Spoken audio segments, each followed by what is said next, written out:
여러분들 요약 능력이 얼마나 중요한지는 모두 잘 알지요. 그런데 정작 요약을 하려면 두려움이 앞서는 경우가 많습니다. 내가 요약한 것이 맞나 하고 자꾸 의심을 하게 되죠. 그래서 요약에 점점 자신이 없어지고요. 그러면 당연히 점점 안 하게 되거나 거의 속기하듯이 엄청난 양으로 요약문을 만드는 그런 잘못을 반복하게 되기 마련입니다. 이걸 고치려면요. 우선 요약이란 무엇인가에 대해서 정확하게 여러분들이 인식을 하셔야 됩니다. 현대 비평학을 간단하게만 이해를 하셔도요. 요약의 본질적인 성격을 여러분들이 아실 수 있어요. 그러면 자기화 요약이라는 것이 무엇이고 또 어떻게 하는 건지를 깨닫게 되실 겁니다. 이 상태에서 제가 오늘 말씀드리는 요약법을 반복 연습하시면요. 여러분들은 평생 독서, 뭔가 수강하는 것 이런 것에 대한 요약을 아주 잘하는 사람으로 자신을 성장시켜 가실 수 있을 겁니다. 안녕하세요. 무엇이든 세 가지로 가르쳐주는 명지대 교수 김익환입니다. 오늘은요. 요약은 잘 하고 싶은데 항상 자신이 없어. 이런 분들을 위한 영상을 한번 찍어봤습니다. 책 읽고 요약이 잘 안 돼. 강의를 들었는데 요약이 잘 안 돼. 회사에서 회의를 해서 그 회의록을 요약해서 만들어야 되는데 이게 잘 안 돼. 이런 분들 너무너무나 많지 않습니까? 이렇게 잘 안 되는 거 이게 다 같은 요령이에요. 이 같은 요령을 알게 되면 너무너무 쉬운데 항상 자신이 없다는 거예요.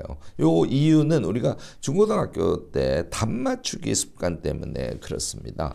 큰 틀에서 보자면요. 이런 게 작동을 하고 있는 거예요. 근대 사회라는 거는 이제 공장제 사회지 않습니까? 그래서 정해진 룰에 따라서 정해진 프로세스에서 모두가 그 노동을 정확하게 하면 되는 거예요. 그래서 창의적인 인간을 성장시키려고 하기보다는 무엇인가 요구되는 것에 답을 딱 만들어내는 그런 인간 만들기에 당연히 중심을 둘 수밖에 없었죠. 그래서 근대 교육은 진리라는 것이 결정이 되어 있고요. 그 진리가 답이죠. 그 답을 찾는데 최적화된 그런 인간을 만들도록 그렇게 교육이 진행이 됐습니다. 크게는 공장 노동자의 필요에 직한 그런 교육체계다. 이렇게 단순화시키자면 이야기할 수 있게 되지 않을까 싶습니다. 그러다가요. 현대사회가 들어서면서 산업 자체가 바뀌게 되죠. 이제는 자유롭고 창의적인 인간이 필요한 시대가 됐어요. 그러니까 이런 시대 변화에 따라서 철학적인 변화도 당연히 있게 되죠. 실존주의라든지 구조주의라든지 사실 실존주의하고 구조주의는 엄청 대립을 했지만 기본이 되는 것은 인간의 자유와 창의를 지향한다는 점에서는 같습니다. 실존주의는 실존하는 주체의 의사결정을 엄청 강조하는 그런 철학적 사조라고 한다면 구조주의는 그런 인간들을 속박하는 구조가 미리 결정이 돼 있어서 우리는 그 구조 안에 속박된 삶을 살고 있다. 다시 말해서 그 구조로부터 탈주하는 것의 필요성을 강조한 것이다. 이렇게 해석할 수 있습니다. 이 경향은 당연히 현대 비평학에서도 그대로 표출이 됩니다. 이 비평학을 보면요. 우리가 요약의 본질이 무엇인지를 쉽게 깨달을 수 있어요. 대표적인 사람이 롤랑 바르트인데요. 이 바르트하고 스탠리 피시 두 사람에 대한 얘기를 오늘 간단하게 할 겁니다. 경향성만 확실하게 파악해두기 위한 얘기죠. 바르트는요. 심지어는 저자의 죽음이라는 그런 용어까지 쓰기도 한 사람이에요. 텍스트라는 개념을 도입해서요. 작품 텍스트라는 것은 단지 저자의 의도가 담긴 고정된 객체가 아니다. 이렇게 선언을 하고 있습니다. 다시 말해서 독자가 텍스트를 해석하고 자신의 경험, 문화적 배경, 사회적 위치 등을 반영해서 독자가 의미를 생성하는 것. 그래서 저자의 의도와 함께 이 독자가 생성하는 의미들이 합쳐져서 작품의 의미가 형성된다라고 주장을 하는 것입니다. 어쨌든 저자주의가 아닌 독자주의로의 전환이 이루어졌다는 것을 금방 여러분들 느끼실 수 있습니다. 저자의 의도라는 것은 답찾기를 요구하는 것이죠. 그 답찾기가 유일한 길이 아니라는 거예요. 독자의 주관적 해석에 의미를 두는 그런 관점들이 현대 비평학에서는 아주 일반화되기 시작했다는 얘기입니다. 미국의 스탠리 피시는 또 다른 차원에서 이야기를 하고 있습니다. 그가 쓰는 용어는 교양 있는 독자라는 용어를 쓰는데요. 요즘에 우리 한국에도 독서 모임 등이 엄청 많아지고 우리가 독서를 잘하고자 하는 사람들이 엄청 많지 않습니까? 교양 있는 독자에 해당한다고 보시면 돼요. 이 교양 있는 독자에 의한 해석 공동체의 중요성을 아주 강조하고 있습니다. 그러니까 저자의 답을 완전히 정해진 답이죠. 그것을 쫓아가는 것이 아니라 다양한 독자들, 그것도 교양 있는 독자들이 우리가 하는 독서 모임 같은 것을 통해서이기도 하고 아니면 요즘 같으면 블로그나 이런 것들을 통해서이기도 하고 그래서 그 독자들의 해석의 총합이 결국은 그 작품의 사회적 의미로 형성되어 가는 것이다. 이런 주장인데 이 역시 독자주의의 한 흐름이라고 할 수 있습니다. 요컨대 현대비평학은 책을 읽는다는 것은 저자의 의도를 파악하는 것에 그치는 것이 아니라 저자의 의도와 다른 독자의 자주적이고 주관적인 해석, 이 두 가지가 합의를 되어가는 것. 이 두 가지의 융합이 결국은 사회적 해석이라는 그런 주장 아닙니까? 독자주의적 경향을 수용한 요약. 이것이 결국은 우리가 현대적으로 해야 될 요약의 본질적 성격이다. 이렇게 정리할 수 있습니다. 결국은 자기 해석의 중심을 둔 요약, 이것이 사회적으로도 엄청 의미가 있다는 거예요. 답을 찾는 요약이 아니라는 거, 이 점을 강조하라는 것이죠. 뭐라고 요약하든 그 모두가 의미 있다는 결론에 우리는 쉽게 도달할 수 있습니다. 그 요약은요, 가끔은 저자의 의도와 일치하기도 하고 완전히 다른 것이기도 합니다. 완전히 다른 그런 요약을 하더라도 그것은 너무너무나 가치 있고 우리에게 적어도 큰 의미를 갖는 것이다. 이렇게 여러분들 정리하실 수 있을 겁니다. 또 한 가지 중요한 것은요, 자기 판단, 주관적인 긍정성, 이것을 느끼지 못한 내용은요, 그것이 자기 것이 아니라는 것이에요. 실제로 기억이 나지 않습니다.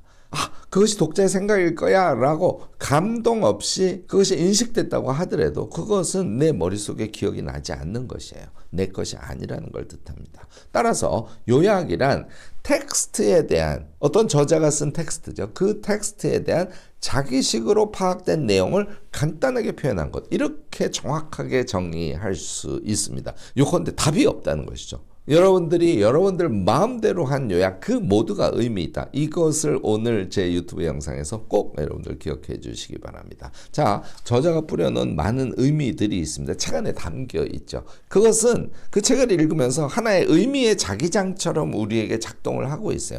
그 안에서 새로운 의미를 형성한 자기화 요약만이 우리에게 의미가 있다. 이렇게 오늘 결론 내릴 수 있게 되지 않을까 싶습니다. 그러면요, 실제로 자, 텍스트가 있어. 그 텍스트를 읽고 인식을 해, 생각을 하는 것이죠. 그리고 응축 요약을 하는 거예요. 이것을 반복하고 그것을 다시 종합해. 그렇게 하면 자기화된 서사를 형성할 수 있다. 우리가 책 한 권을 요약해서 제가 A4 한 2장 정도로 정리하는 거, 개조식 정리를 엄청 중시하지 않습니까? 이것이 자기화 서사 형성의 대표적인 모습이라고 생각해도 여러분들 틀리지 않을 거라고 생각해요. 이런 생각 방식을 전제로 해서 책 요약 방법을 우리가 한번 생각을 해보면요. 자, 왜 요약을 한다?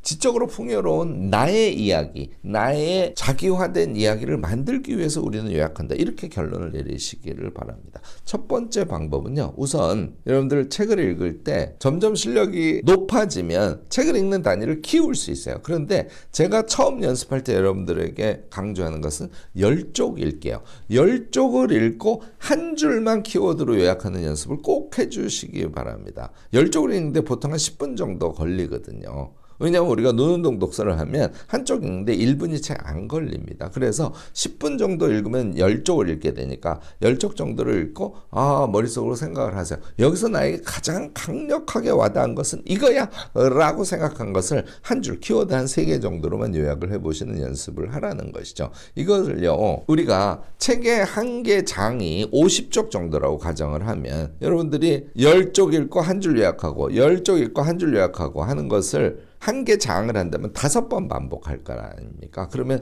5줄의 요약이 나오겠죠. 이렇게 5줄의 요약이 나온 것을 이번에는 종합을 해서 그것을 가지고 작은 이야기를 만들어 보는 거예요. 요컨대 이 책의 1장에는 이런 이야기가 쓰여져 있는 것으로 나는 인식했어 라는 이야기를 만들어 보시라는 거예요. 이걸 만들 때는 당연히 자기가 말하기 편하게 순서도 바꾸고, 어떤 것은 요약을 하긴 했는데 이것은 크게 의미가 없어 하는 건 빼고 거기다 자기 얘기를 살짝 넣어보기도 하고, 이렇게 해보시라는 것이죠. 그러면 여러분들이 책 한 권을 한다고 했을 때 10쪽 읽고 한 줄로 요약하는 것을 30번 하게 될 거 아닙니까? 그런데 장별로 하면 6번 반복해서 여러분들이 하시게 되겠죠. 이것을 책 한 권으로 여러분들이 해보시지 않습니까? 책 한 권만 가지고도 제가 오늘 말씀드린 거를 마스터하실 수 있습니다. 이걸 하고 나면 어떤 장점이 있냐면 우리가 10쪽 읽고 하나를 선택해서 답이 아닐 수 있겠다는 그런 걱정을 옛날에 했지 않습니까? 현대비평학에서 걱정할 필요가 없습니다라는 메시지를 던지고 있는 것은 아까 이야기를 통해서 여러분들이 확인을 하셨어요. 그러면 자기 마음대로 자기화해서 요약한 걸 가지고 여러분들이 이야기를 만들어 볼 수 있게 되지 않습니까? 그 이야기를 만들었더니 이야기가 돼. 그러면 어떤 결론일까요? 여러분들의 자기화 독서의 의미 창출은 그것으로 충분히 가치 있다라는 것을 확인할 수 있는 것 아니에요? 이렇게 여러분들이 책 한 권을 가지고 내가 내 식으로 요약한 것이 충분히 의미 있을 수 있구나라는 확인을 하게 되면 그 다음부터는 여러분들이 자신감이 좀 붙게 될 겁니다.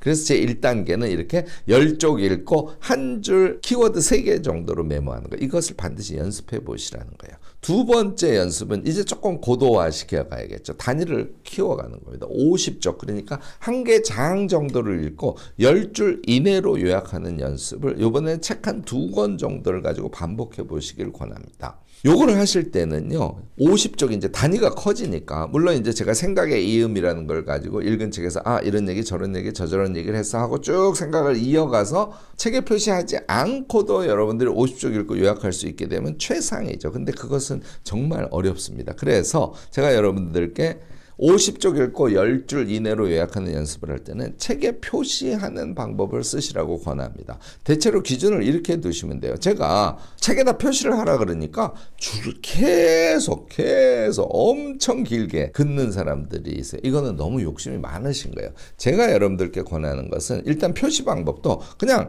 책에 푹 하고 동그라미 치고 줄을 짧게 치고 하는 그런 방식을 여러분들께는 권합니다. 제가 쓰는 방법은 중요한 대목은 크게 동그라미를 쳐놓고 그것과 연관된 부분을 주변에 이렇게 줄을 짧게 표시만 해둡니다. 그리고 전체 맥락과는 상관없는데 이게 나에게 뭔가 지식으로 써먹을 수 있는 것 같아. 이런 것은 저는 세모 표시를 이렇게 해둔답니다.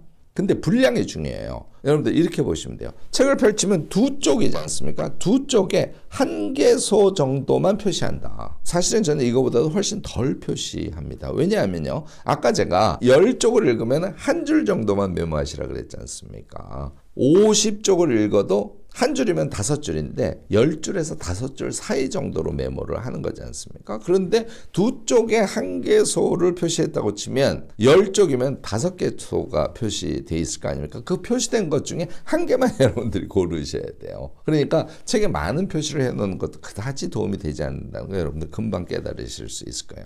자, 그 다음 단계는 표시를 이제 쭉 해서 50쪽을 봤습니다. 표시한 걸 한번 쭉 보시고 생각의 이음을 해주시기 바래요. 자, 책 한 권을 읽었다 그러면 이것을 6번 반복해 주는 것이니까 이렇게 표시한 것을 보고 생각의 이음을 하고 이것을 반복하는 그런 훈련이 충분히 되실 수 있습니다. 그래서 50쪽을 읽고 표시한 것을 보고 쭉 생각에 이음을 한 다음에 얘를 요약을 시작하는 거예요. 10줄 이내로 한다고 미리 양을 결정해 두시기 바랍니다. 이 메모를 할 때는 조금 자기식 서사로 메모를 한다 이렇게 생각하시면 됩니다. 그러니까 책에 쓰여진 순서로만 꼭 하려고 하지 말고 50쪽을 보고 쭉 생각에 이음을 해서 얘를 잘 설명하려면 이런 순서로 이렇게 이야기하면 되겠네 하는 그런 자기식의 생각을 가지고 메모를 해 주시라는 것이죠. 얘를 6회 반복하면 책 한 권을 여러분들이 요약할 수 있게 되고요. 얘를 2권 내지 3권 정도 반복해서 연습해 주시기 바랍니다. 그러면 여러분들이 나는 정말 책을 짧게 요약하는 그런 능력을 갖는 사람이야 라고 스스로를 인식하게 되지 않을까 싶습니다.